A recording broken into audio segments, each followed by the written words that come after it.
Hi and welcome to Happy Kitty Kitchen. Today I'm showing you how to make this juicy, delicious beauty, grilled breast of chicken. Let's start with the marinade for our chicken. The detailed ingredients will be in the description box. However, I have to note that I don't stick to exact ingredients when it comes to cooking, not baking though, because I generally prefer to taste as I go and see what is missing and what I need more of. I highly suggest that you get accustomed to doing the same and tasting the seasoning as you go, because that will enhance your palate as a cook, and soon you'll learn to measure your ingredients by eyeing them only. And that's why you'll see me add an ingredient twice after tasting it. So here I've added yogurt, olive oil, basil, parsley, celery salt, onion powder, garlic powder, dried dill, dried chives. Those are my very essential ingredients. Anything that comes after that, you do not have to add, but it will still make it taste better. So if you don't have dried dill or if you don't have dried dill or dried chives, you can add a little more garlic powder to try to compensate.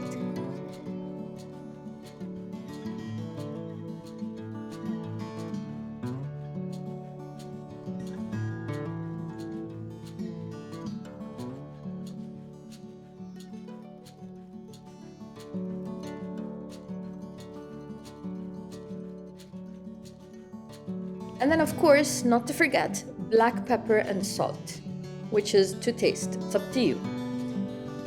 I added mustard powder, and that's optional.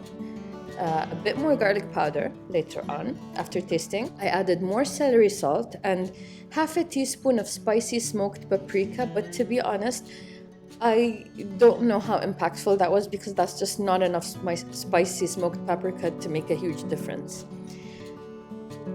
After I've mixed all the ingredients, I'm going to taste the marinade just one last time, make sure it's good, make sure I'm convinced and I'm happy with it, and then I'm going to set it aside. I'm going to beat the breasts of chicken for a couple of reasons. One is to make the chicken even and flat, so it will cook evenly and quickly everywhere.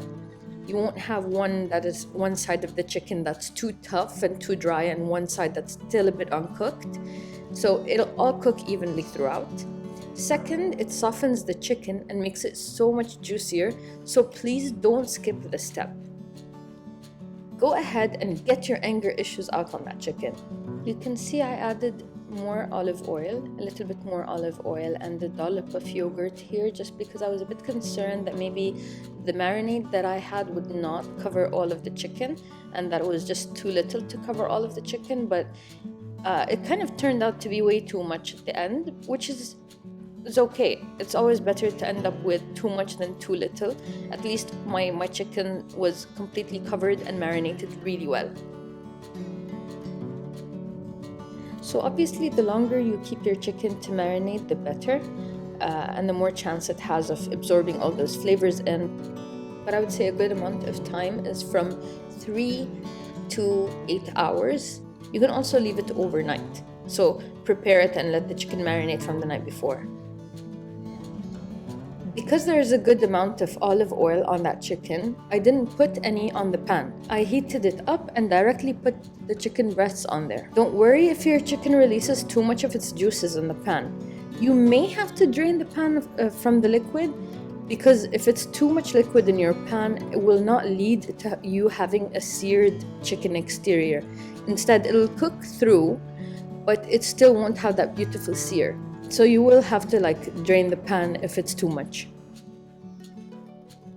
For the wider pieces of chicken, cut them in half after you finish cooking them so you can assemble them in your burger bun nicely. I suggest that you toast your buns and start with the bottom bun, add mayo to it, then lettuce, then tomato, then you put the chicken with a slice of cheese that is melted from its heat on top of it, and then honey mustard, and then put on the top bun.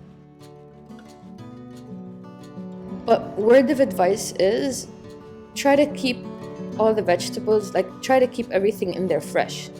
Don't use soggy tomatoes. Try to look for a more tough tomato with a bit of a crunch and bite to it. Don't use pale, soggy lettuce. Look for crunchy lettuce that's fresh. So basically, what I'm trying to say is all your ingredients have to be in good shape for it to be a good meal.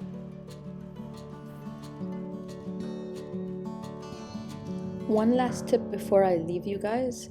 If you do not have yogurt to make this marinade, you can always skip the yogurt and use just olive oil, but the rest of these seasonings. The seasonings are really important. They play such a huge part in flavoring the chicken.